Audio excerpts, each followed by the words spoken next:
অভিনেত্রী শ্রীলেখা মিত্র প্রধানমন্ত্রী নরেন্দ্র মোদীকে অপমান করেছেন। সেই ইস্যুকে কেন্দ্র করে আসানসোলের হীরাপুর থানায় লিখিত অভিযোগ দায়ের করল বিজেপির জনতা যুব মোর্চা। এদিন প্ল্যাকার্ড হাতে হীরাপুর থানার সামনে শ্রীলেখা মিত্রের বিরুদ্ধে স্লোগান দেয় যুব মোর্চার নেতৃত্বরা।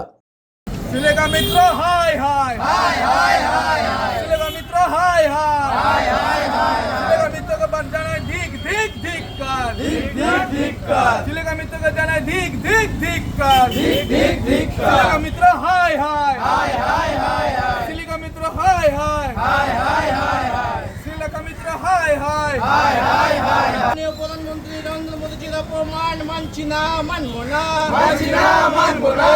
যুব মোর্চার নেতৃত্বের অভিযোগ, গত 24শে জুলাই কলকাতায় প্রধানমন্ত্রী নরেন্দ্র মোদীর কুরুচিকর ফটো হাতে নিয়ে মিছিল করেছিল শ্রীলেখা মিত্র। তারই বিরুদ্ধে এই কর্মসূচি বলে জানিয়েছেন যুব মোর্চা। এই ফটোটা যে ধরে রেখেছে একটা বাঙালি মেয়ে শ্রীলেখা মিত্র। আজ যখন ইনার পরিচয় শেষ হতে চলেছে, তিনি একটা খুব খারাপ কাজ করেছেন।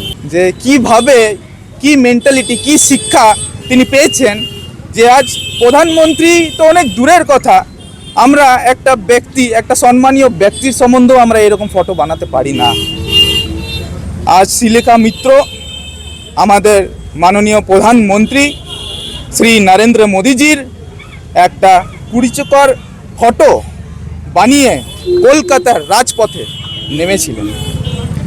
সেই দেখে আমরা যুব মোর্চা আজকে এসেছি হীরাপুর থানায়। হীরাপুর থানাতে আমরা ইনার বিরুদ্ধে কমপ্লেন জানাবো, আর আমরা চাইবো যাতে এইরকম জিনিস আমাদের ওয়েস্ট বেঙ্গলে, আমাদের পুরো ইন্ডিয়াতে, ভারতে যেন এরকম না হয়। মাননীয় প্রধানমন্ত্রীর ব্যাপারে যদি এরকম কোনো কিছু করা হয়, আমরা চুপ থাকবো না। সঞ্জয় যাদব, 99 নিউজ বাংলা, আসানসোল। আপনারা দেখছেন 99 নিউজ বাংলা। বদলাবো আমরা।